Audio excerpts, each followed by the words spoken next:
Meus queridos e queridas, um bom dia a todos e a todas. Bom dia. Está muito devagar. Vamos começar de novo. Bom dia, pessoal! Bom dia. Assim que eu gosto, né? Com alegria, vamos agradecer a Deus, nosso Pai, a Jesus, nosso Mestre, por essa oportunidade maravilhosa que Ele concede a cada um de nós de estarmos aqui nesse local abençoado, nesse local maravilhoso, nesse local de paz, de amor e caridade. Para mim é uma alegria, um prazer e mais do que isso, uma honra estar aqui mais uma vez com vocês. Estive aqui já 2 vezes com vocês nesse local maravilhoso. Toda vez que venho aqui, eu saio daqui muito emocionado, com tanta energia, com tanto carinho que vocês têm para com todos nós. Revendo aqui meus amigos, Cris e todas as pessoas que tem tanto tempo que eu não vejo, e todos vocês. Bom, meus amigos queridos, hoje nos foi pedido aqui para falar de um tema muito difícil, muito complexo e muito importante também.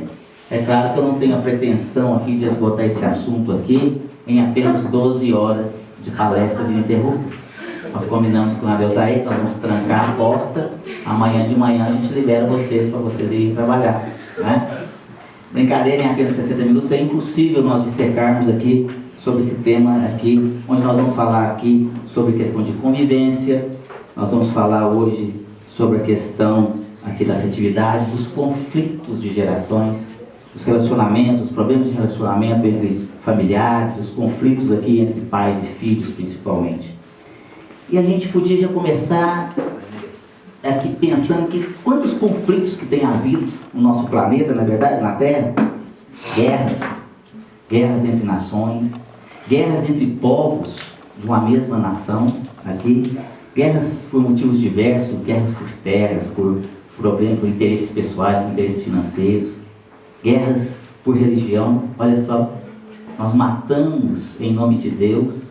Quem fala que Deus quer que a gente se mate uns aos outros em nome dele, não é verdade?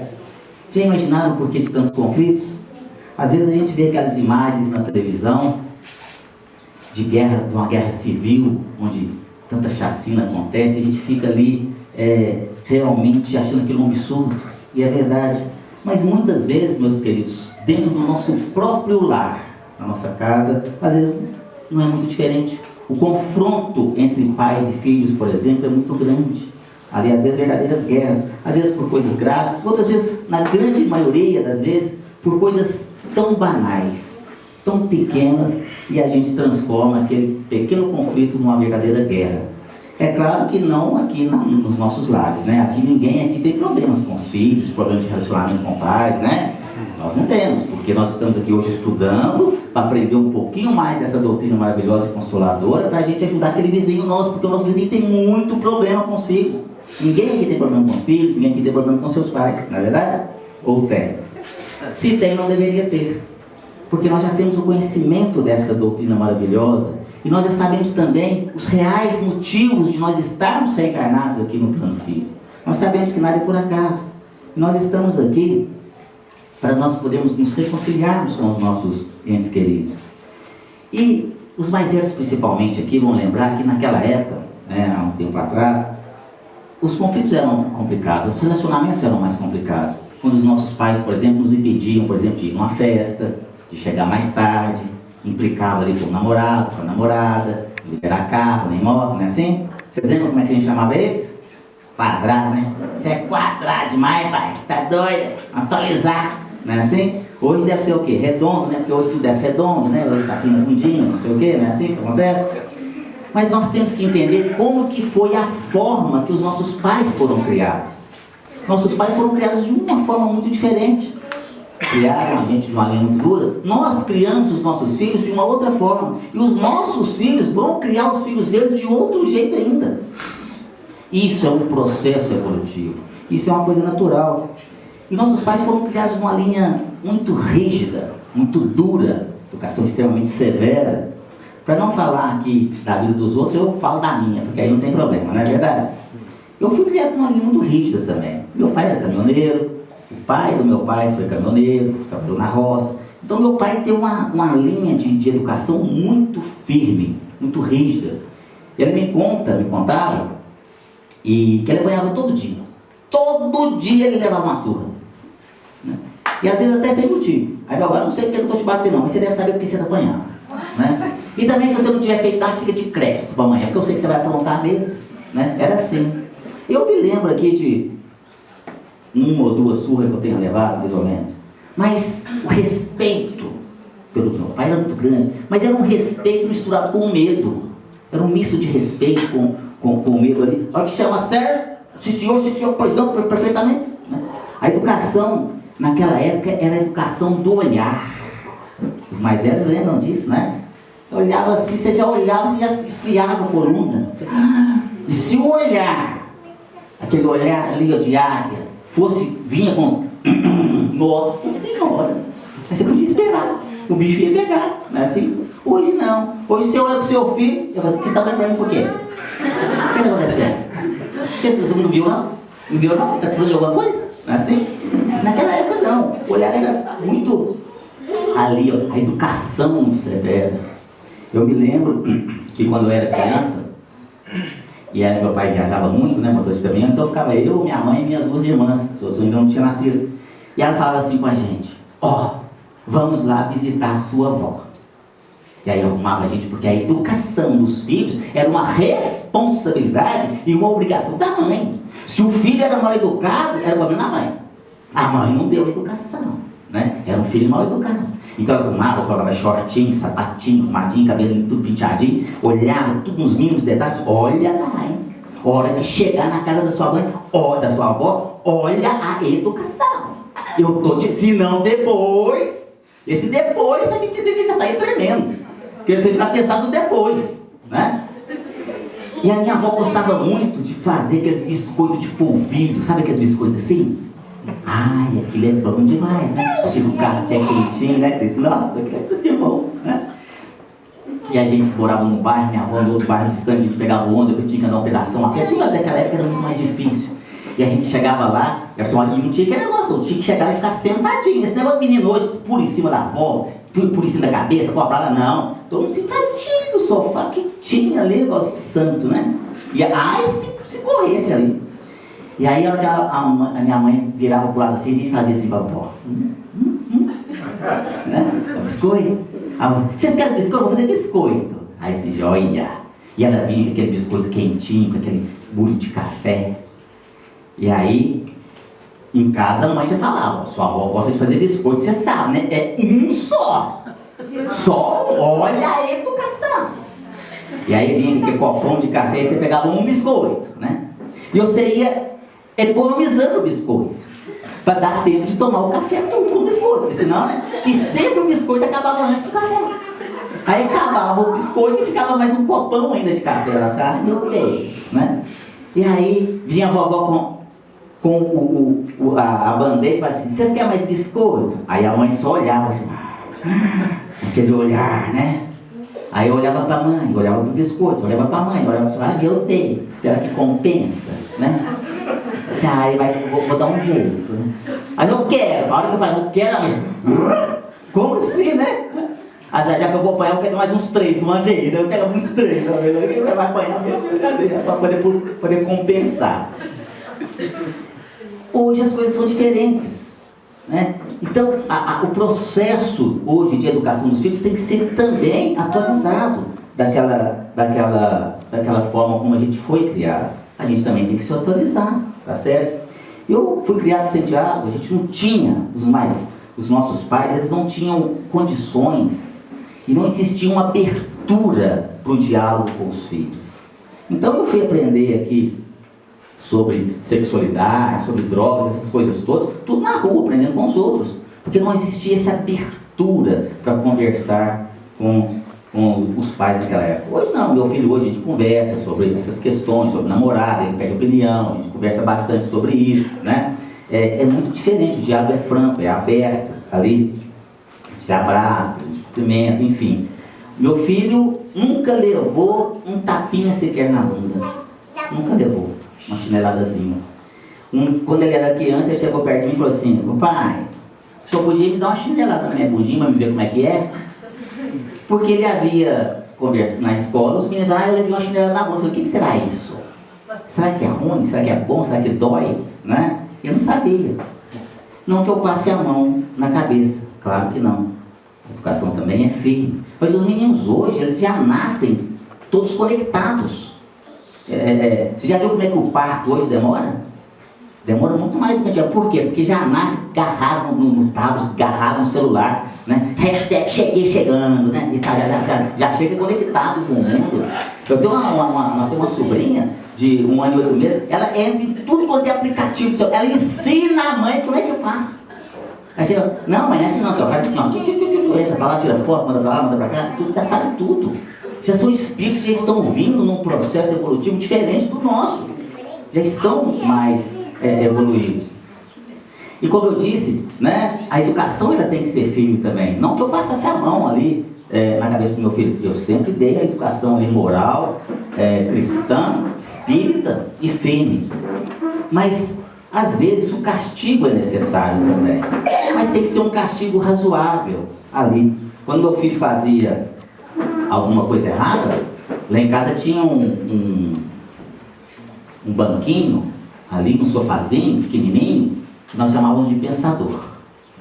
Então ele fazia alguma coisa errada, porque criança sabe quando vai fazer uma coisa errada. Ele sabe. Ele vai lá olhando, ele olha para você, ele olha para o negócio, aí você está olhando para ele vai despistando, vai te um bocadinho, olha. Ele sabe. Ele vai com a mãozinha, né?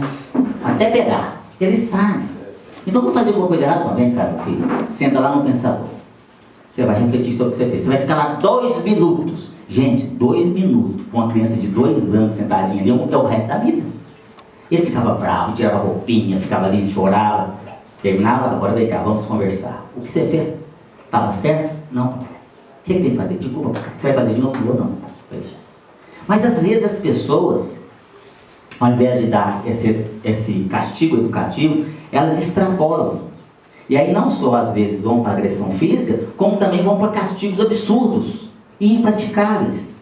Chega assim, você fez errado? Nunca mais então na vida você põe o pé na rua. Que é isso? Nunca mais? Nunca mais põe o pé na rua? Como é isso? E o menino olha para o pai e diz, vai ser bobo. Nunca mais amanhã tem escola, bobão. É lógico. Ele sabe. Nunca mais você vai assistir televisão. Nunca mais você vai ser seu computador e tem que fazer trabalho de escola. Nunca mais você tem internet. O que é isso? Na verdade você não está educando, você está descontando a sua raiva dele. Isso não é educação. Então a educação é um processo diferente. É você colocar o seu filho ali na linha certa. Então com castigo sim, mas razoável. Opa, não fez dever de casa? Então hoje não tem televisão. Mas hoje vai passar. Não, hoje não tem. Então vai fazer dever, hoje não tem. Hoje não tem internet. Olha só, é uma questão de, puxa vida, se eu fiz isso aqui, eu tenho um sentimento de perda. Mas uma coisa razoável. Porque senão chega o menino lá, 80 anos de idade, você não sabe ler nem dizer, não, porque quando eu era menino, meu pai falou que eu nunca mais podia pôr o pé na rua. Que é isso? Isso é muito sem noção esse tipo de situação. E a gente vai ver, meus queridos, lá no Evangelho, especialmente no Evangelho segundo o Espiritismo, lá no capítulo 14, honrai vosso pai e honrai vossa mãe, nós vamos ver lá que a obrigação, a responsabilidade de dar educação àqueles espíritos reencarnados no seio da nossa família, que hoje estão como nossos filhos. Não são nossos filhos, estão como nossos filhos. Nós somos tutores deles. A obrigação é nossa enquanto pais. A responsabilidade é nossa. Se eles vão ou não vão seguir as nossas orientações, é outra história. Mas nós temos ali que dar essa orientação. Lá nas casas dos meus pais, depois que nós implantamos o culto do Evangelho no lar, naquela época, muitos anos atrás, virou uma bênção. E aqui vai uma sugestão para aquelas pessoas que não fazem. Depois procura a direção dessa casa aqui para que eles possam explicar com detalhes como funciona. É uma bênção, meus queridos. Trazer o Evangelho de Jesus para dentro do nosso lar. É uma coisa maravilhosa. Quem faz aqui sabe o que eu estou falando. Quem não faz, faça. Vocês vão ver que bênção que é.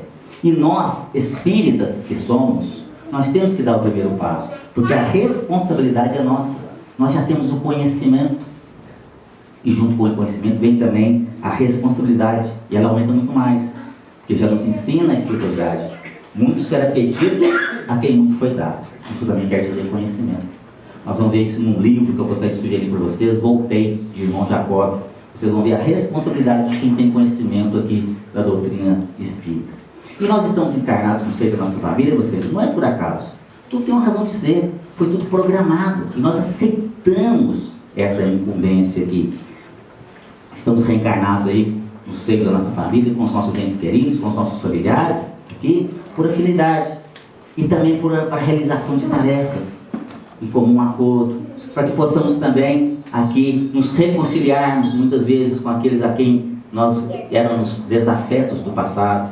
Por isso muitas vezes a gente vê no seio da nossa família filhos que não se dão bem, desde criança eles brigam e muito, não dá certo com o pai, não dá certo com a mãe. Vai entender isso. Existe uma razão para isso, existe uma razão por quê.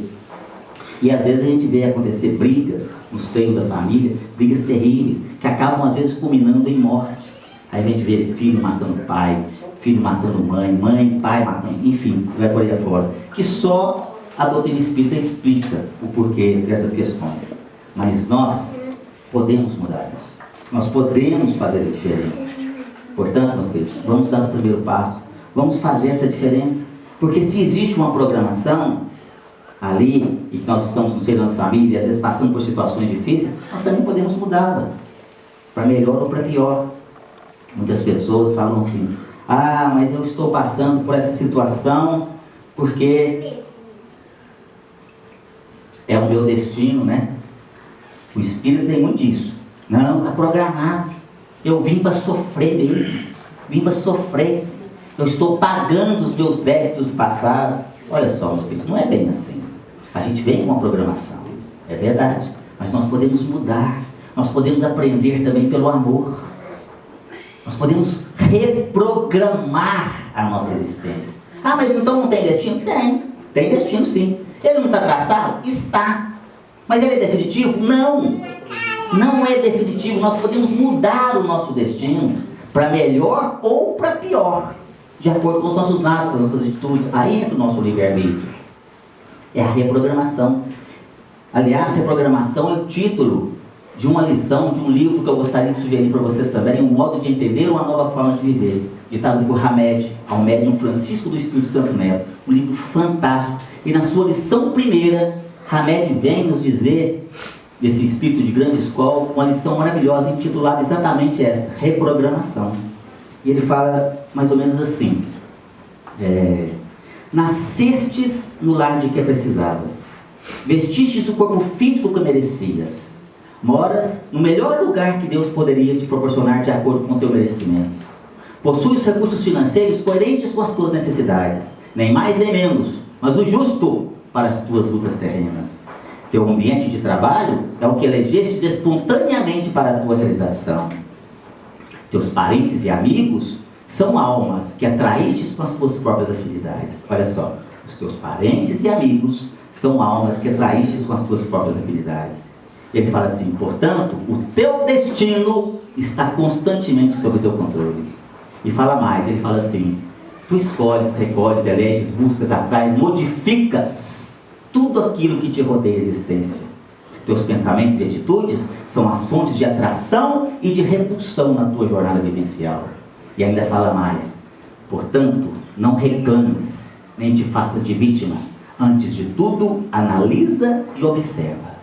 Reprograma a tua meta, busque o bem e viverás melhor. Olha só, reprograme a tua meta, busque o bem e viverás melhor. A gente não precisa de falar mais nada. Só essa lição já seria o suficiente para que nós pudéssemos aqui contextualizar toda a nossa existência aqui no plano físico, meus queridos. E nós podemos mudar sim. Portanto, vamos abraçar mais. Abraçar nosso pai, abraçar nossa mãe, abraçar nossos entes queridos aqui, nossos irmãos, nossos filhos. Dizer o tanto que nós os amamos, o tanto que eles são importantes para nós. E aí eu pergunto para cada um de vocês que aqui se encontra. Há quanto tempo nós não falamos isso? Qual foi o último dia que você chegou perto da sua esposa, perto do seu marido, dos seus filhos, dos seus pais e disse: eu te amo, você é importante para mim? Qual foi o último dia que você chegou e deu um abraço nele, um abraço nela, bem gostoso e disse: você é importante para mim, eu te amo e te amo muito? Olha só, meus queridos, eu queria passar aqui um slide para vocês e para que vocês possam refletir sobre essa mensagem, a arte de saber viver. Uma mensagem muito bonita e muito importante.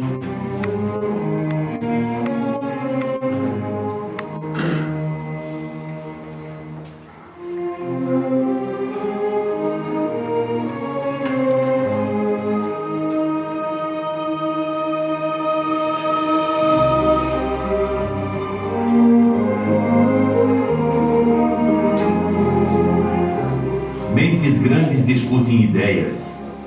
Mentes medianas discutem eventos e fatos. Mentes pequenas discutem pessoas. Não podemos crer na total transparência das pessoas. É preciso aceitar que os outros têm segredos, regiões de solidão. A maior prova de amor é colocar-se à distância e não querer forçar a entrada. Deus dá alimento a todos os pássaros, mas não o joga no ninho. Deus ajuda, mas também espera que você faça, no mínimo, sua parte. Aquele que perde dinheiro perde muito. Aquele que perde amigos perde muito mais.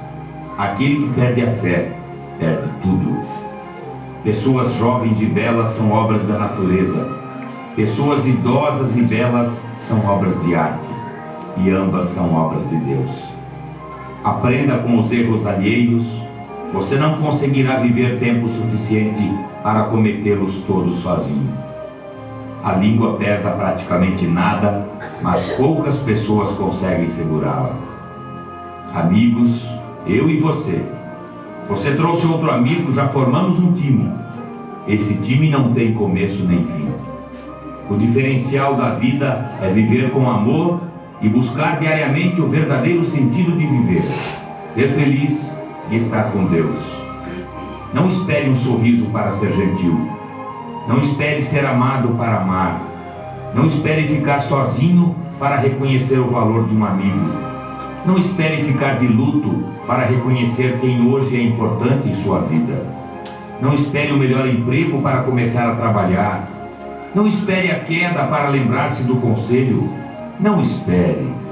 Não espere a enfermidade para reconhecer quão frágil é a vida. Não espere encontrar a pessoa perfeita para então se apaixonar. Não espere a mágoa para pedir perdão. Não espere a separação para buscar a reconciliação. Não espere a dor para acreditar na oração. Não espere elogios para acreditar em si mesmo. Não espere. Não espere ter tempo para servir. Não espere que o outro tome a iniciativa se você foi o culpado. Não espere ouvir "eu te amo" para dizer "eu também". Não espere ter dinheiro aos montes para então contribuir. Não espere o dia de sua morte sem antes amar a vida. Então, o que você está esperando?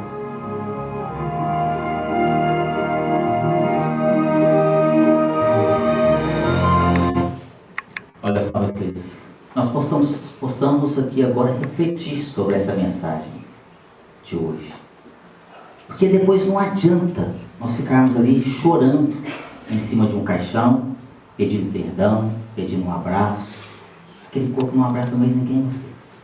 E às vezes a gente vê as pessoas se debruçando em cima dos caixões, nos velórios, ali, chorando. E às vezes eram pessoas que eram próximas a nós e que às vezes a gente conhecia, que ficavam sempre brigando uma com a outra, e que a gente achava que quando uma morresse seria até feliz. E a gente acha que aquilo lá é hipocrisia, que aquela pessoa está chorando, pedindo perdão, pedindo um abraço. Não, meus queridos, aquilo é uma palavrinha muito pequenininha, que se chama remorso. É o remorso, corroendo-lhe a alma, corroendo-lhe o coração. E as pessoas ficam, me abraça, me perdoa. Não abraça mais, até porque se abraçasse eu queria ver, viu? Me abraça, eu te abraço, eu te perdoo. E eu vou agindo melhor para toda parte. Não abraça mais, acabou. Você perdeu o momento. O dia é hoje, a hora é agora, o momento é este. Não é amanhã. Porque nós não sabemos o que vai acontecer conosco ou com o nosso querido amanhã. Tem que ser agora. Hoje é o dia. Que nós possamos não perder este momento. E olha, eu digo para vocês, meus queridos, eu trabalho ativamente na área mediúnica, e meu coração corta de dó quando eu converso com esses irmãozinhos nossos desencarnados, e eles choram de remorso por pequeninas coisas, ao nosso ver aqui no plano físico, mas que para eles, no plano espiritual, é muito grande. Como por exemplo, não ter tido tanto que amavam seus entes queridos, por não ter tido menos orgulho, menos vaidade. E aí choram, vai lá, dá um recado para ela, fala para ela o tanto que eu a amo, fala para ela que ela está certa, que realmente a gente continua vivo depois no plano espiritual mesmo. Eu não acreditava, eu não gostava que ela ia naqueles lugares. Mas aí não deu mais tempo. O que eu posso fazer? Calma, irmão, tudo vai dar certo. Apenas consolá-lo, não posso fazer mais nada do que isso. É o choro e ranger dos dentes. É esse momento, meus queridos. Então vamos mudar, engolir esse nosso orgulho bobo, dar o primeiro passo. Às vezes a gente pensa assim, mas se eu fizer isso, eu vou estar dando o meu braço a torcer. Para com esse orgulho bobo, porque isso só vai nos levar para um lugar, para o fundo do poço. E depois para sair, vai ser muito difícil, meus queridos. Vamos aproveitar essa oportunidade maravilhosa dessa reencarnação. Vamos aproveitar para fazer a nossa parte. Vamos dar valor à família. Família é a base de tudo, é o princípio de tudo. É o motivo maior da nossa reencarnação aqui. É esse processo de reconciliação, o processo de afinização com os nossos entes queridos. E nós temos que dar valor aos nossos entes queridos. Olha só, há uma vez eu contei um caso para vocês aqui, para aquelas pessoas que estavam aqui, talvez elas vão se recordar. Para os demais, será uma experiência que com certeza, se bem absorvida, pode mudar a nossa vida, como mudou a minha vida. É uma história que aconteceu comigo há muito tempo atrás, há muitos anos atrás. E isso me marcou profundamente o meu coração. Eu viajo muito, sabe, meus queridos? A minha vida, assim, é muito louca. Minha vida é muito doida. Eu viajo demais, tanto profissionalmente, ou dando palestras espíritas, ou palestras profissionais, ou atendendo clientes em outros estados, em outros municípios, enfim. Belo Horizonte, por exemplo, é caminhozinho da roça, toda semana, de vai e volta, e aquela corrida danada. E eu tenho uma mania comigo, que eu gosto muito, de ir parando nas estradas para os andarilhos. Então eu tenho uma afinidade muito grande com esses andarilhos. Minha esposa prepara para mim umas sacolinhas, esses kits de sobrevivência. Então ela pega essas sacolinhas de supermercado, plástico, ela coloca roupas usadas, né, em bom estado, e aí a gente coloca ali papel higiênico, coloca shampoo, sabonete, que eu pego muito nos hotéis onde eu fico, né, e aí eu vou colocando isso tudo lá, coloco lanche, coloco leite em pó, todos esses kits que a gente vai colocando, cobertores, enfim, tênis, sapato, meia, chinelo, e eu vou parando os andarilhos. Hoje mesmo eu estava vindo para cá e nós encontramos com uma meia dúzia mais ou menos, né? Cada hora vem um indo, voltando, aquela loucura. E aí vai dizer, ô meu amigo, né? Mas você chama? Chamo João. E aí, João, tá vindo de onde? Eu tô vindo do Rio Grande do Sul. Tá indo pra onde? Pro Rio Grande do Norte. O cara tá começando a paisar a pé. Quando assim, fala normal, então eu tô pra ali. Como se eu fosse, não, tô indo ali no sítio vizinho. Tô indo ali naquela cidade. Não, ele tá na peça de um estado para outro. Hoje estava vindo de Goiânia, indo para Belo Horizonte, que é loucura. E naquela carinha mais boa. Aí eu chego para ele e falo assim, ô meu amigo, sabe o que é? Porque minha esposa preparou aqui um lanchinho, você não aceitaria para você tomar um cafezinho mais tarde? Nossa, eu estou morrendo de fome, desde ontem eu não como nada, e hoje eu pedi tanto a Deus que eu pudesse arrumar alguma coisa para comer. Você parou, não sei como é que Deus é bom, e o cara não alegria. E eu fico olhando para ele, olha só, solitário naquela estrada, sem para onde ir, sem destino, sem nada. Aí eu arrumo para ele ali, né, o lanchezinho, arrumo ali um dinheirinho, enfim, para que ele possa resolver pelo menos momentaneamente aquela situação dele. E eu também gosto muito de dar carona, sabe? A minha esposa me chama muita atenção. Olha, nesse perigo que está aí nas estradas, você está dando carona aí, uma hora você vai ser assaltado, você vai ser morto, mas eu sigo muito a minha intuição, não é para todo mundo que eu dou carona. Eu estou andando, está pedindo carona, aí vem o meu espírito protetor, para, eu paro. Não para não, eu vou embora, sabe? E aí, eu estava vindo de Belo Horizonte numa sexta-feira. Naquela época eu nem cogitava em construir o Centro Espírita Jesus de Nazaré. Eu era voluntário lá no Centro Espírita Maria de Nazaré. E eu tinha uma reunião mediúnica, que eu era dirigente, na sexta-feira, à noite. Né? E eu já vinha já atrasado, já era final de tarde, para me chegar a tempo. E ali, para quem conhece, ali em Joatuba, mais ou menos, perto da Ambev, eu já estava passando por ali rapidamente, e tinha uma senhora ali pedindo carona. E tinha uma criança perto dela, uma criança de mais ou menos ali uns 9 anos de idade, 9, 10 anos de idade. E aí ele assim, quem pode obedece quem tem juízo, né? Aí parei, fiquei olhando no retrovisor e vi aquela senhora correndo com aquela criança e aquele monte de sacolinha, tipo supermercado, ali correndo. E ela chegou, eu falei, pois não, senhora, você me dá uma carona? Pra onde você está indo? Eu estou indo para Divinópolis. Só, eu também estou indo, entra aí. Entrou ela na frente, Dona Carla era o seu nome. E seu filho Pedro entrou atrás. Nós estamos conversando. E eu gosto muito de chocolate, sabe, gente? Meu carro é cheio de chocolate. Eu como chocolate o dia inteiro. Essa é a verdade. Eu disse, e aí, Pedro? Quer chocolate? Quer? Então vamos comer chocolate. E aí, Dona Carla, a senhora mora em Divinópolis? Não, eu não moro não. Eu sou lá do Vale do Jequitinhonha. Gente, Vale do Jequitinhonha, para quem não conhece, é uma das regiões mais pobres e miseráveis do nosso estado. É muita tristeza lá. Só, mas o que você estava fazendo tão longe de casa? Sou certo. Sou certo. Eu vou te contar a minha história. Na verdade, eu tinha um marido. Eu morava lá no Vale de Jequitinhonha. Mas o meu marido, ele era alcoólatra. E todos os dias ele chegava em casa e me dava uma surra. Eu apanhava todo dia. Todo dia vinha e batia. E aí eu aguentava, né, Sérgio? Porque a vida é muito difícil. Eu não tenho parente, eu não tenho mais ninguém. Eu só tenho meu filho Pedro. É eu e ele.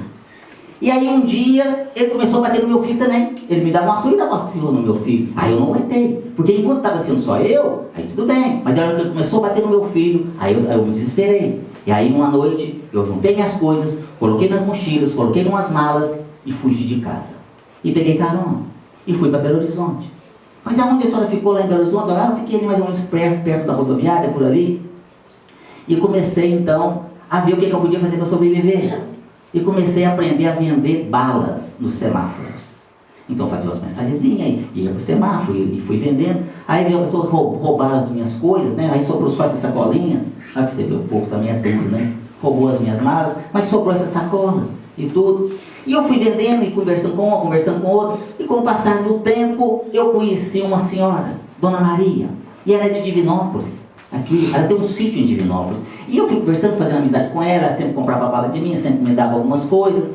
E ela me fez um convite, Só Sérgio. Olha como que Deus é bom, Só Sérgio. E ela dava aquelas risadas, ela tinha um dente só. Ele tinha de furar jabuticaba, né? E é uma senhora assim, jovem ainda, mas ela estava acabada pelo tempo. Ela estava carcomida, já estava com a aparência de uma senhora idosa, apesar de ainda jovem, né? A vida tinha sido muito dura com ela, essa é a verdade. E ela disse, e olha só, e ela me fez um convite, se eu queria ser caseira dela, que eu podia trabalhar lá no sítio dela, que eu podia levar meu filho para o sítio e ele iria estudar.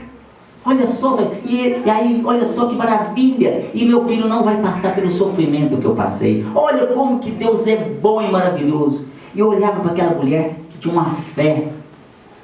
Naquela época eu passava por um monte de tribulações no trabalho, na família, com meu pai, que naquela época ainda bebia, era uma confusão danada, né? Eu estava cheio de problemas para poder resolver. E eu olhava para ela e disse, meu Deus, quanta fé na providência divina. E eu não sentia aquela fé dela. E eu tive muita inveja dela. Meu Deus, como começou que não tem nada, pode ter tanta fé. E eu não chegava nem aos pés dela naquela fé que ela tinha na providência divina. E ela foi falando, e agora vai ser bom demais, porque nós vamos chegar lá, e eu vou trabalhar, e eu vou poder dar educação para o meu filho, e eu vou ser feliz, eu e meu filho Pedro. E aí nós fomos andando e conversando. Disse, mas onde é que a senhora vai encontrar com a Dona Maria? Vai ser na tal de Rua Goiás, com 1º de junho, que é exatamente lá no centro de Divinópolis. Eu vou passar bem na porta, Dona Carla, né?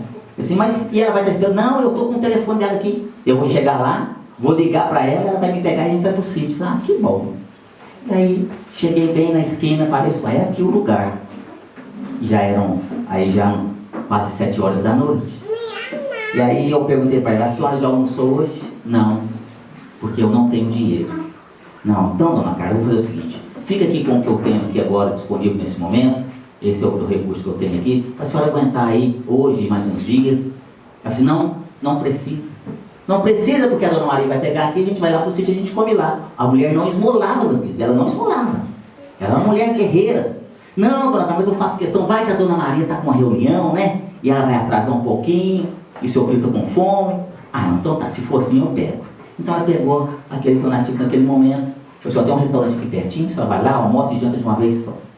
E eu fui então para a minha reunião mediúnica lá no Maria Nazaré, refletindo sobre aquela mulher, e eu orei muito por ela. Um exemplo de fé, de perseverança, de amor à família, de não desistir do filho. É isso que a gente tem que pensar, meus queridos. E os dias passaram e eu pensei que eu nunca mais ia ver Dona Carla e seu filho Pedro novamente, né? E isso era na sexta-feira. E quando chegou na segunda-feira, eu preparando as minhas documentos para mim para voltar para Belo Horizonte, como sempre fiz todas as vezes, e só que naquela segunda-feira aconteceu tanta coisa que foi impossível de eu ir para Belo Horizonte. E pela primeira vez eu tive que ligar e desmarcar todas as minhas reuniões e remarcar para o dia seguinte. E aí saí na terça-feira, já no adiantado da hora, correndo, e quando eu estava saindo de Divinópolis, na saída, no trevo, quem que eu vejo pedindo carona? Dona Carla e seu filho Pedro. Tá lá. Com aquele monte de sacola em cima. Não é possível, gente. Como isso pode ser? Aí parei lá na frente, fiquei olhando e vendo a Dona Carla correndo, com aquele monte de sacola e o filho Pedro atrás. Ô moço, o senhor dá carona? Oi, sou Sérgio, o senhor de novo? Você é Dona Carla, olha você, ué. O que aconteceu? Ah, eu tô indo para Itaúna, o senhor me dá uma carona? Ué, tô, entra aí, entra a Dona Carla na frente, entra o filho Pedro atrás. E aí, Pedro, chocolate? Chocolate, vamos comer chocolate, né? E aí? E aí, Dona Carla, me conta o que aconteceu. Ah, meu filho, deixa eu te falar uma coisa, você nem acredita.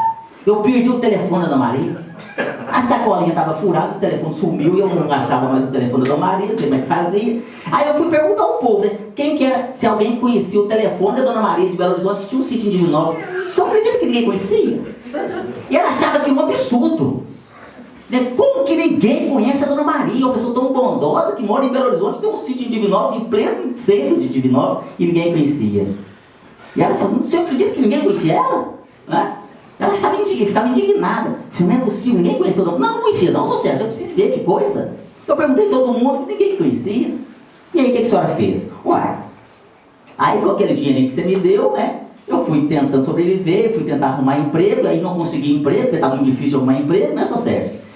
E aí também o povo fica com medo, né? Porque a gente é lá de longe, eles acham que a gente é ladrona. Eu sou ladrona não, viu, sou Sérgio? Eu trabalho, eu sou honesta. Eu tenho certeza, dona Carla, imagina. Pois é, mas olha como que Deus é bom, seu Sérgio. Deus é bom demais. Eu encontrei uma pessoa e ele falou que lá em Itaúna tem emprego demais. Emprego demais, só chega lá, tá todo doido atrás de serviço e de gente para trabalhar e tal. Eu falei, Dona Carla já ficou doida. Só tá no Brasil, não tem emprego. Não, lá é só se chegar para pegar o que você quiser. Tá todo mundo doido atrás de gente para trabalhar. E eu olhava para ela numa fé e eu num desespero. Né? Eu desesperado. E como que ela tinha tanta fé daquele jeito, né? E a gente foi conversando. E aí quando eu cheguei, eu passei bem na portinha de Itaúna, né? Para ir para Belo Horizonte. Eu falei, Dona Carla, aqui é Itaúna. A senhora tem alguém aqui, algum parente? Não, só Sérgio, você esqueceu?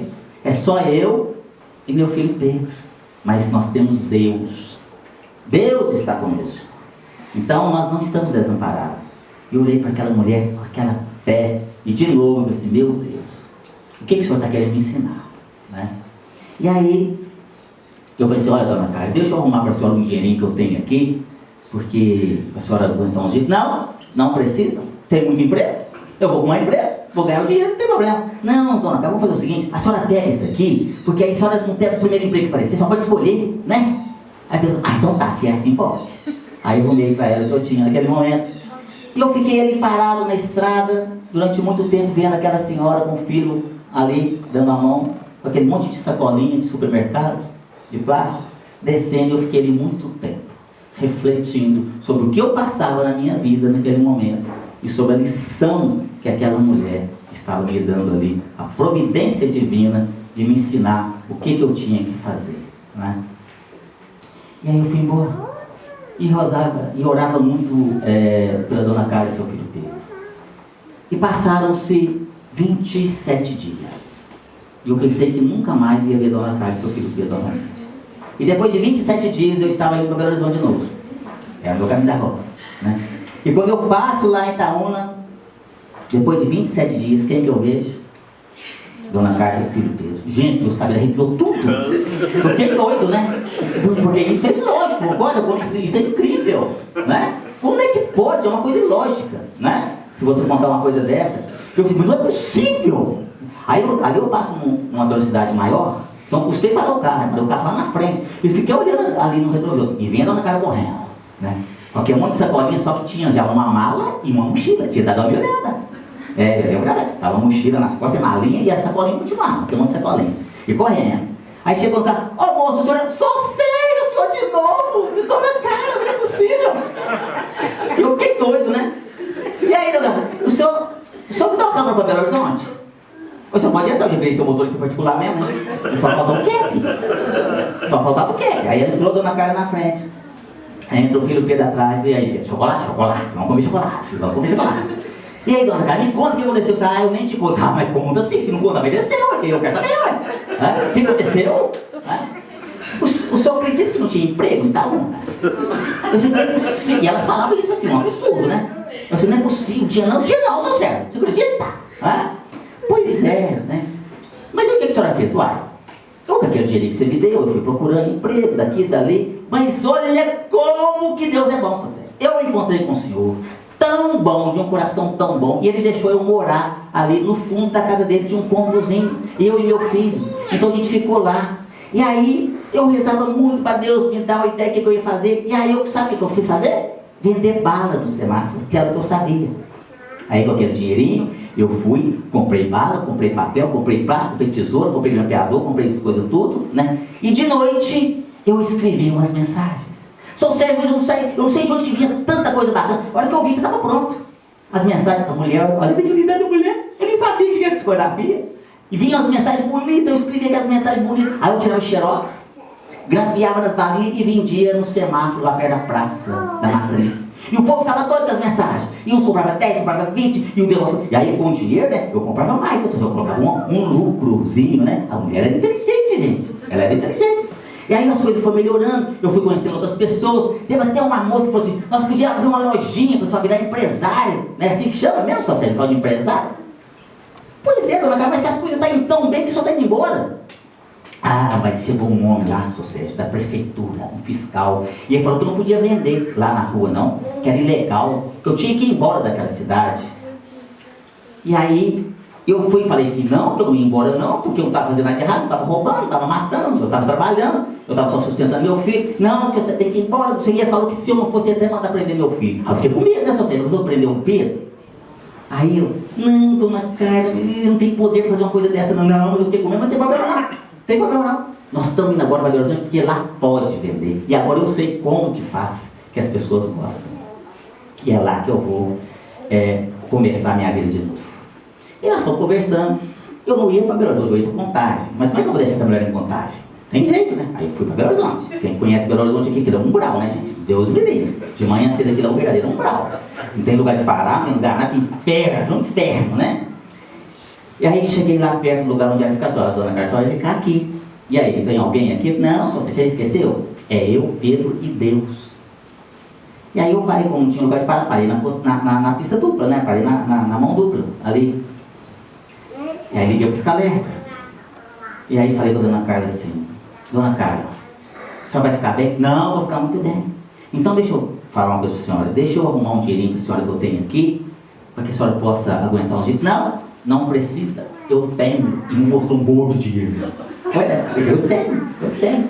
Não, vamos fazer o seguinte, esse aqui que eu vou dar para a senhora guarda de reserva. A senhora esconde aqui na calcinha, no sutiã, entendeu? Porque o povo que rouba, a senhora já foi roubada. Então só fica de reserva isso aqui. Então, e aí qualquer coisa, aí com muito custo ela aceitou aquela doação naquele momento. E ela falou para mim assim, ô Sr. Sérgio, eu também quero lhe dar um presente. E eu lhe falei assim, ô Dona Carla, não precisa. Porque a senhora já me deu o maior presente que eu podia ganhar na vida, que foi o seu exemplo. Exemplo de vida, exemplo de fé, de perseverança. Aqui, era tudo que eu estava precisando e que Deus proporciona na minha vida neste momento tão importante que eu estava precisando muito. Não, mas eu faço questão. Eu faço questão de dar um presente. Pega aí o Pedro, veio na sacolinha. E está lá o Pedro na sacolinha e os carros passavam. Tava que filhinha, buzinava, xingava minha mãe, né? E tal. Os ônibus passavam, tiravam que filhinha. Dona Carla, não precisa, nossa, agora não vai bater na minha traseira, que vai dar uma confusão, esse negócio. O guarda vai me multar e tudo. E tá aqui não, mãe. Tá vendo essa colinha azul aí? E tal, que a barulhada dessa colinha lá atrás do carro lá, né? E não achava. Tá aqui também não, mãe. Os guardas, os ônibus passaram, e os ônibus virou junto, tira aquele filhinho lá. Nossa senhora, vai levar o meu televisor aqui. Não precisa, não, olha aí, vem da lata amarela. E aquela barulhada lá dessa colinha. Por vir, tá aqui, mãe, achei. Ela me deu um presente. E eu trouxe aqui esse presente para compartilhar com vocês. E ela me deu esse cachorrinho. Um cachorrinho de vidro que eu guardo com muito carinho.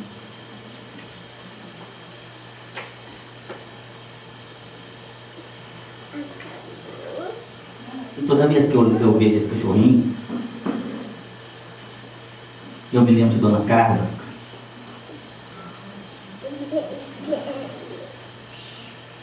E esse cachorrinho, meus queridos, olha só. Provavelmente o bem mais precioso que ela tinha, materialmente falando, né? Talvez achou em algum lugar, provavelmente no lixo, sei lá.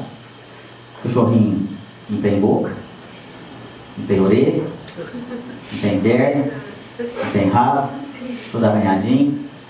E eu fico olhando esse cachorrinho e falo, eu não tenho problema. Quem tem problema é esse cachorrinho. Esse cachorrinho tem problema. O cachorrinho tem perna, não tem boca, não tem orelha, não tem rabo. Nós não temos problemas, meus queridos. Se alguém deveria ter problema, era a Dona Carla e seu filho Pedro. E eles não tinham problemas. Eles tinham um ao outro. Então, meus queridos, vamos refletir sobre a nossa vida. Vamos dar mais valor à nossa família. Vamos parar de reclamar aqui das coisas que nós passamos durante o nosso dia a dia. E é isso que a gente tem que fazer, meus queridos. Então, todas as vezes que eu acho que eu tenho um problema, eu olho para esse cachorrinho e eu me lembro de Dona Carla e seu filho Pedro. Eles deveriam ter problema, mas eles não tinham problema. Então eu também não tenho problema. Então nós também não temos problema. Espero que quando todos saírem daqui hoje, quando estão retornando aqui para os seus lares, pode não ser uma casa própria, mas é um lar que os acolhe, que os aconchega, que os protege. Vão ter lá seus entes queridos te esperando, seus familiares. Talvez não aquela família maravilhosa que a gente gostaria que tivesse, mas é aquela que Deus nos deu. É aquela que nós temos que conviver com ela. Porque ela é que é necessária. Então vamos dar valor a ela, meus queridos. Que possamos mudar as nossas atitudes. Fazer a diferença. Se você não consegue abraçar seu pai, não consegue abraçar sua mãe, seu filho, abrace uma árvore. Abrace um poste. Porque o poste, a árvore não vai te corresponder. E quando você chegar no seu pai, na sua mãe e abraçar e não te corresponder, você não vai sentir tanta diferença. Mas você vai estar abraçando a si mesmo. Então você pode fazer a diferença. Nós podemos, meus queridos. E porque a gente só gosta de abraçar, beijar aqueles que nos correspondem. E não é assim que funciona. É exatamente com aqueles que a gente tem uma rixa. Exatamente com aqueles que a gente tem um probleminha, que a gente tem que se aproximar mais. E nós podemos dar aqui o nosso passo. O nosso primeiro passo. E quando nós mudamos as nossas atitudes, as pessoas que estão à nossa volta, elas também começam a mudar. Não da noite para o dia, mas gradativamente. Porque nós queremos ser bem tratados, meus queridos, mas nós não tratamos bem as pessoas. Como é que eu vou querer um sorriso se eu só chego em casa de cara amarrada? Como é que eu vou querer que as pessoas me tratem bem se eu trato só as pessoas mal? Aí você está em casa, de repente, e a porta abre e pá, já bate lá. Aí a mãe já pega o filho, ó, quietinho, meu filho, que o papai está nervoso. Fala, não. Ou então o pai pega o filho, quando a mulher está naqueles dias terríveis, ó, vão ficar quietinho, não falar nada, porque só a mulher não quer dizer bravo. E a gente ainda quer ser bem tratado. Olha só, e não é assim, meus queridos. Tem uma passagem que eu gosto muito de Paulo, o apóstolo, quando ele escreveu a carta aos Gálatas, lá no capítulo 6, versículo 7, quando ele falou, tudo que o homem semear, isso também se fará. Olha só, a gente colhe o que planta, meus queridos. Como é que eu vou querer colher flores se eu só estou plantando espinhos? Se você plantar tomate, não vai colher abóbora não, vai colher o que você plantou. A vida é como um eco. Se você chegar no cume da montanha e gritar, ódio, rancor, desgraça, você vai escutar isso. Mas se você gritar amor, fraternidade, gentileza, você vai receber isso de volta também. A gente colhe o que planta. Isso é ciência. Na terceira lei de Newton, lei de ação e reação, Jesus já falou isso há 2000 anos atrás, a cada um de acordo com as suas obras. E a doutrina espírita, maravilhosa e consoladora, vem ratificar isso tudo falando lei de causa e efeito. É tudo a mesma coisa, só mudam-se as palavras, mas o sentido é o mesmo. Então, meus queridos, vamos refletir aqui sobre isso. Jesus, quando esteve aqui, ele fez 4 sermões. Mas para mim, se ele tivesse feito só um, seria o suficiente. O Sermão do Monte. Eu vejo os teólogos discutindo, porque Jesus subiu no monte, fez o sermão, aí desceu do monte, não foi no pé do monte, foi no meio do monte. Não quer saber onde foi, não. Se foi dentro da árvore, em cima da árvore, debaixo da árvore. O importante é a essência do que ele nos ensinou. E tem uma passagem que fala assim: vós sois o sal da terra. Esse material corruptível. Eu estava pensando que a gente podia fazer uma analogia interessante aqui. Porque o sal, as prensadas, aqui as prendadas cozinheiras, sabem que o sal, na medida certa, ele dá sabor aos alimentos, não é verdade? Mas em excesso, estraga os alimentos. E tem gente que é só sal. Tem gente que é sal puro o dia inteiro. Nós temos que temperar a nossa vida com a quantidade de sal exata, meus queridos. E tem gente que é só sal. Aquelas pessoas que só falam de problemas. Ninguém aguenta ficar perto de pessoas assim, só fala de doença, fala de coisa ruim, né? É o famoso desmancha o bolinho, já sabe, assim? Quando tá aquele grupinho assim, chega aquela pessoa, vaza todo mundo, né? Só fica um que estava de costas, não viu a pessoa chegar, nossa. Aí fica aquela heréia no seu ouvido, reclamando. A pessoa já acorda de mal com a vida. Você chega a pessoa, bom dia só for pra você, né? Que Deus me livre. Que isso? Ela já acorda de manhã e deita à noite de mal com Deus. Só fala de doença, só fala de problema. Conhece gente assim? Não olha pros lados não, só pra mim aqui, pra não dar problema, né? Conhece? Ninguém merece. Você só fala de coisa ruim. Eu tenho uma tia assim, a tia Maria, Deus me livre. Nossa Senhora, só fala de coisa ruim, só fala de doença. E o pior, a doença dela é a pior de todas. Se você chega perto dela, né, tia Maria, tô com uma dor de cabeça. O que é isso, dor de cabeça? Você precisa ver a minha dor de cabeça. Mas ela fala uma satisfação, né? Ali, a minha. E aí você tenta tirar ela. E sempre é pior. E se você tem dor de estômago, tem úlcera. Se você tem úlcera, tem câncer. É uma disputa. Não, o meu sofrimento é muito maior do que o de vocês. E é assim, né? E isso, meus queridos, é uma doença. Sabia? Doença da muquerela. Ou pior, contagiosa. Pior ainda, mata. Mata mais do que essa tal dessa dengue hemorrágica que tá aí, ó. Terrível. Deu um jornal nacional, vocês viram não? Doença da muquerela? Terrível isso aí.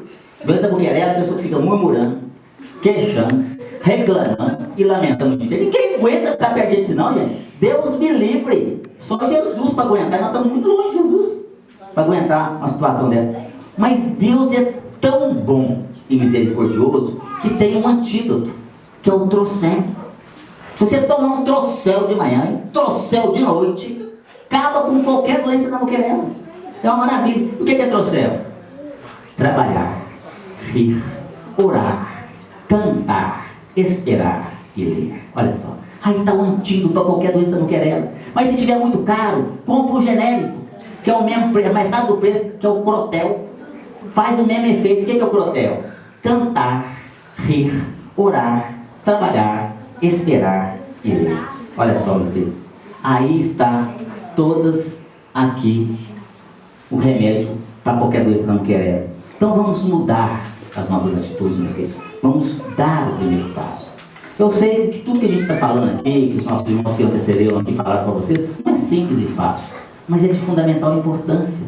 A nossa vida é de aprendizado. Lembre-se que o caminho não está feito, ele se faz ao andar. E nós podemos mudar, como nos ensina o nosso querido e saudoso Chico Xavier. Se eu não posso mudar o passado, eu posso mudar o presente e fazer um novo final, um novo futuro, porque o destino está nas minhas mãos. Olha só. Mas eu fui criado assim, a minha vida toda foi assim. Mas você pode mudar. Não dá para mudar ontem. Não dá para você parar aqui de falar aqui as coisas, de mudar a sua fala ontem. Mas você pode mudar hoje. Você pode mudar as suas atitudes. E você pode com certeza fazer um novo futuro. Cuidado com a fala. Porque as palavras malditas, elas magoam as pessoas. E a palavra maldita é como uma pedra que você atira numa vidraça. No meio do caminho você se arrepende. Aí vai quebrar. Aí não adianta mais. Porque depois você tem que consertar. Mas nem sempre o conserto fica bom. Porque nós temos dificuldades de perdoar as pessoas. E aí você chega e fala assim, o senhor lembra? O que o senhor falou para mim há 25 anos atrás? 3 meses, 4 dias, 5 horas? O senhor estava vestido assim, assado? Já perdoei isso. Eu esqueci. Como já esqueceu? E aquilo vai corroendo o seu coração. E você vai guardando aquela mágoa. Então vamos tomar cuidado com o que a gente fala. Se não tiver nada para falar, fique calado. Tem um pensamento que fala assim, que seu silêncio, que suas palavras sejam melhores do que o seu silêncio. Olha só. Que suas palavras sejam melhores do que o seu silêncio. Se não tem coisa boa para falar, cala a boca. Quando a gente está desesperado, e aí você chega e fala para ele ou fala para ela coisas que você não deveria falar naquele momento de raiva. Então vamos refletir antes de falar. Conte até 10, até 100, até 1000 se necessário for. Dá uma voltinha no cordeirão, conta as pedrinhas do chão, as folhinhas da árvore. Porque tudo que a gente fala normalmente quando a gente está com raiva, normalmente a gente se arrepende depois. Só que depois a gente também não tem a humildade suficiente para chegar lá e reconhecer o erro e pedir perdão. Também já falei, está falado. Também mereceu. E você dá um jeitinho de arrumar ali respostas justificativas para a sua consciência. Então vamos fazer igualzinho o nosso querido Chico Xavier nos ensina. Vamos tomar água da paz, se você estiver nervoso, mas só funciona com água frutificada. Por isso que o culto do evangelho é importante. Você pega a água frutificada, coloca lá. Toda vez que você tiver com raiva, você vai lá, você pega a água frutificada. Não funciona com água do filtro, não. Só com água frutificada. Você faz assim, ó. Você pega a água frutificada e faz assim, ó.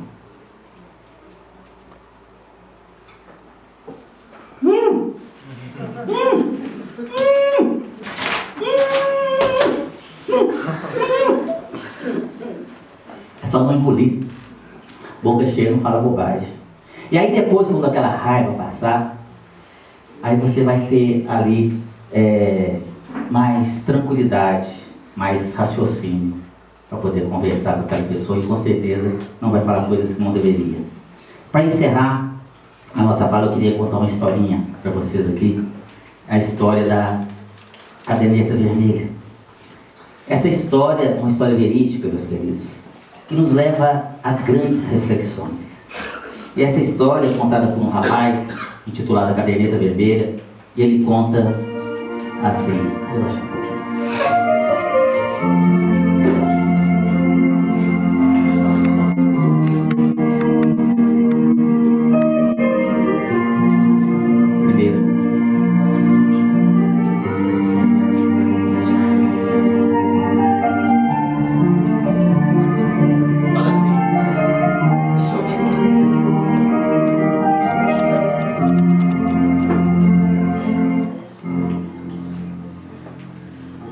Ele entregou o telegrama.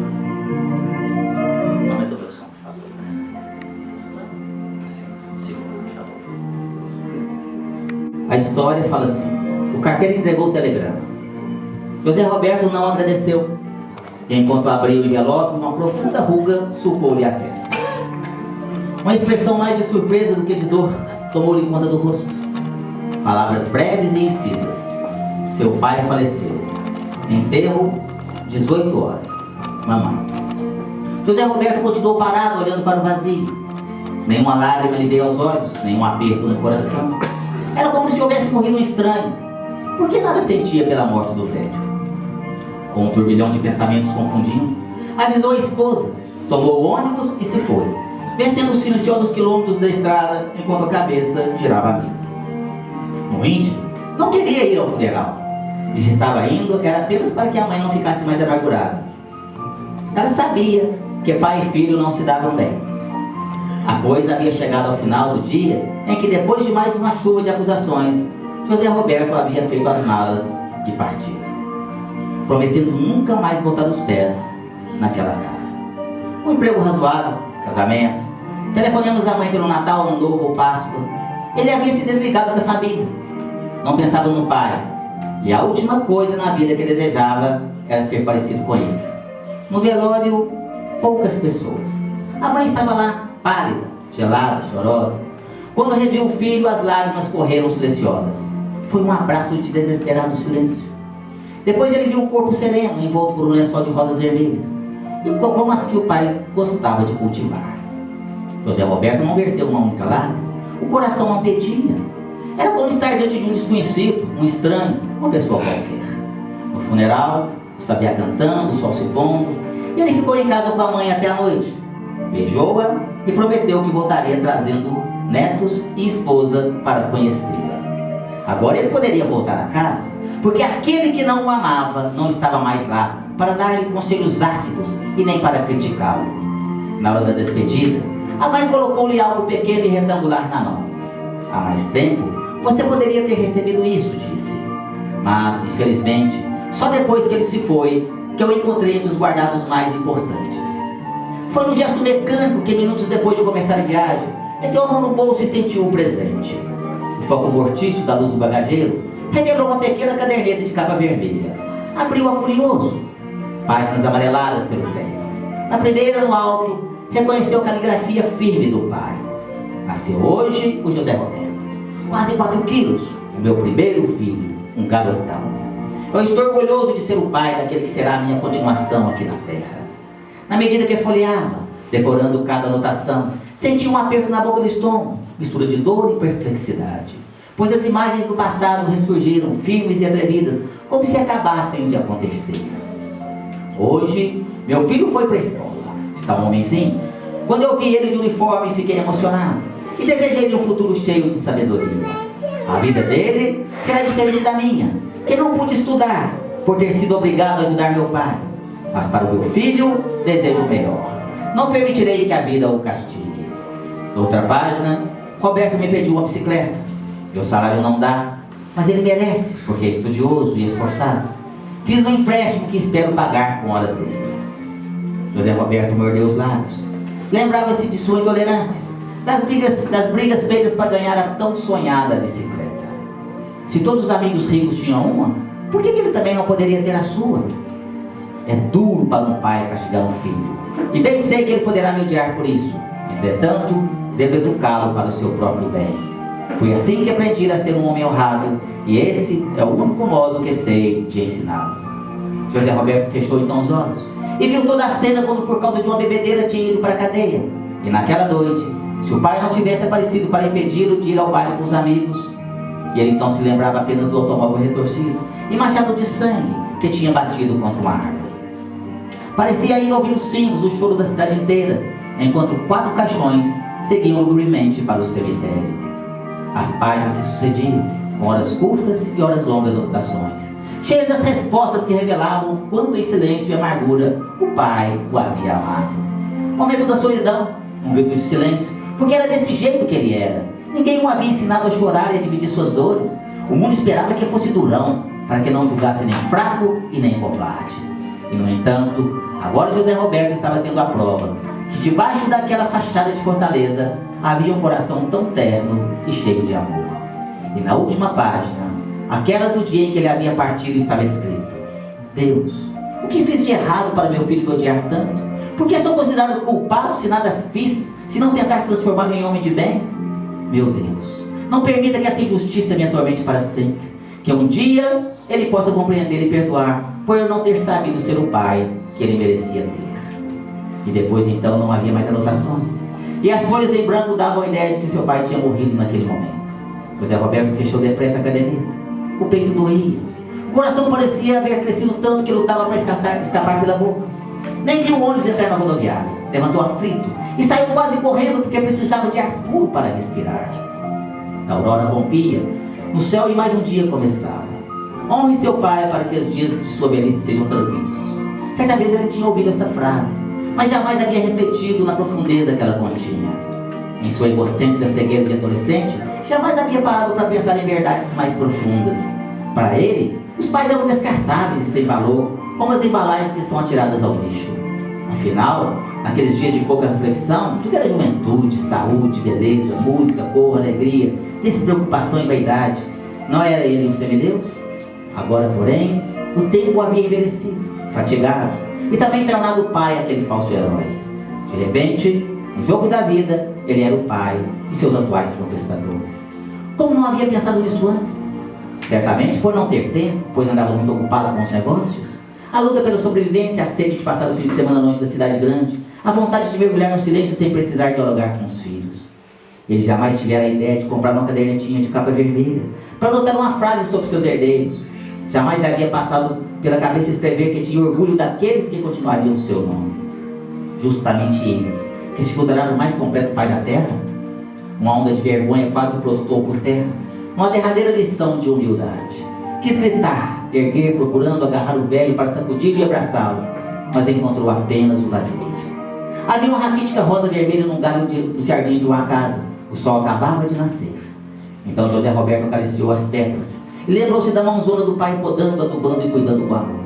Porque nunca tinha percebido tudo aquilo antes. Uma lágrima brotou como orvalho, e erguendo os olhos para o céu dourado, de repente sorriu e desabafou-se numa confissão aliviadora.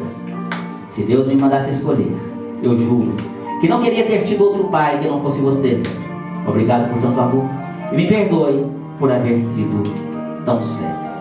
Fale, curta, abrace, beije, sinta e ame todas as pessoas com quem você pode ver e tocar. Aproveite. Olha, meus queridos, que possamos refletir sobre o estudo desse dia de hoje, mas principalmente colocá-lo em prática. Às vezes, nós achamos que as coisas que acontecem na nossa vida são muito difíceis. Que os problemas que nós passamos na nossa vida são realmente muito complexos. Mas eu queria aqui agora, finalizando a nossa fala, dar uma sugestão para cada um de nós aqui. Vamos lá no nosso dicionário e vamos riscar a palavra dificuldade. Vamos riscar a palavra problema. E vamos lá na letra D de desafio e vamos argolar a palavra desafio. Nós não temos dificuldades, nós não temos problemas. Nós temos desafios a superar todos os dias. E Deus, na sua infinita bondade e misericórdia, todos os dias nos dá uma nova oportunidade de vencermos os nossos desafios. E às vezes, meus queridos, achamos que esses desafios, que essas situações que passamos são intransponíveis. Achamos que são como um véu que nos cobre. Achamos que tampamos a nossa visão e a gente só vê aqui esse véu. A gente só vê um muro intransponível. E a gente acha que nunca, nada vai ser possível transpor. Mas não é assim, meus queridos. Se nós tirarmos esse véu da nossa frente, é como uma montanha, se você subir ao cume, você vai ver que do outro lado tem uma planície. Então que possamos tirar esse véu que tolhe a nossa visão do futuro. E vamos fazer com que ele possa não mais tolher a nossa visão. Que possamos fazer com que esse véu suma, desapareça e nunca mais tampe a nossa visão. Mas não adianta tirar da nossa visão e trazer e colocar dentro do nosso coração. Porque às vezes não está aqui, mas está aqui. E aí é pior, porque você está bem por fora, mas por dentro você está amargurado, por dentro você está depressivo, e você então, está bem, mas você não está bem porque você está chorando pelo coração. Então que possamos também tirar aqui de fora, de dentro para fora, jogar de fora do coração, peça a Deus, na sua infinita bondade e misericórdia, para tirar isso lá de dentro. Abra bem a boca e fala assim, tira essa coisa de dentro do meu coração, eu não quero esse véu. Fala assim,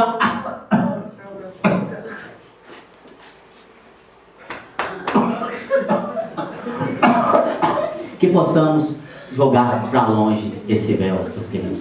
Muita paz a todos, que Jesus possa abençoar.